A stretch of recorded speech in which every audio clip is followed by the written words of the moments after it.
Hi, today we'll be having a look at my M91 Mosin Nagant.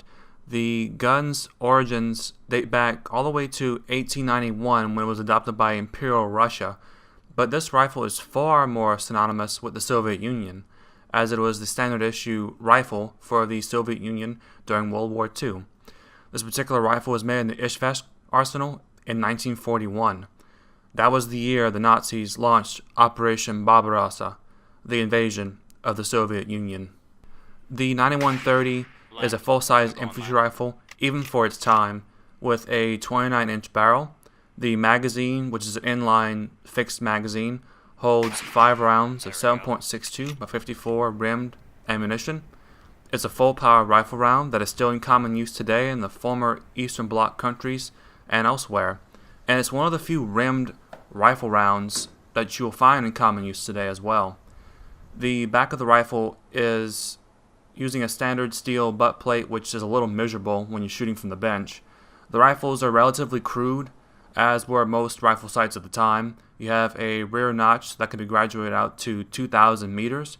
This is somewhat of an old-fashioned holdover from indirect fire to fill the sky with lead at long range, sort of a poor man's artillery. And it's one of the aspects that the Soviets changed on the 91 was to convert the arshins from imperial times to meters. The front sight is somewhat less complicated. It is a post that is protected by a simple globe. The safety is activated by pulling the cocking piece back and to the left. Not very instinctive, but it does work. Let's see how this rifle fares at 100 yards.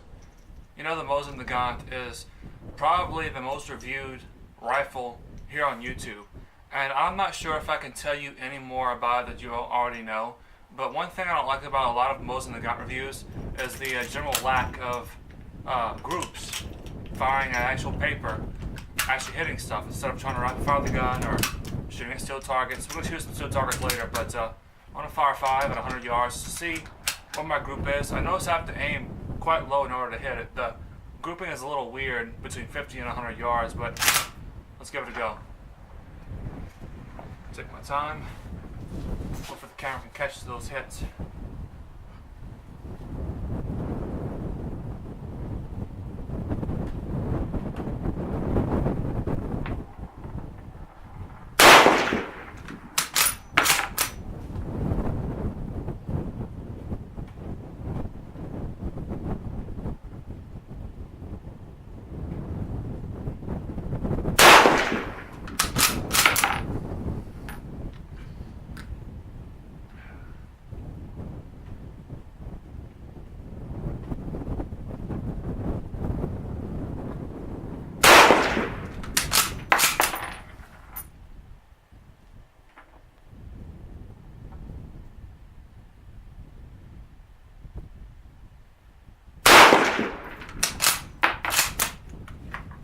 One more.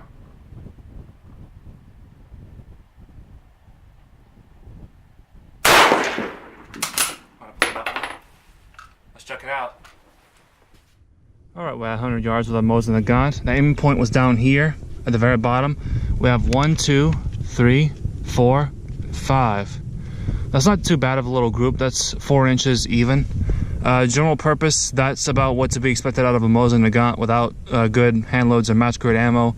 Later on, I'm going to be doing a little bit of video about hand loading for this round, the 7.62 by 54R.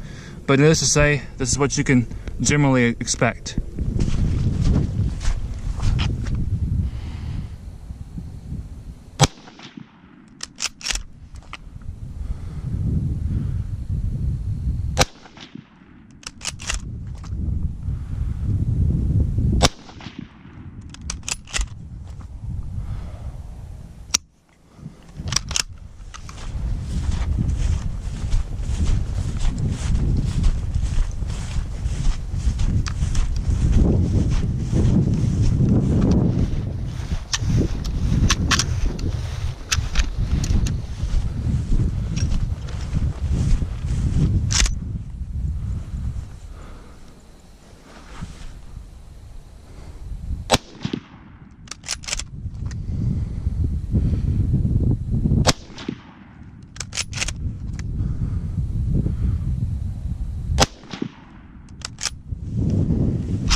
Huh.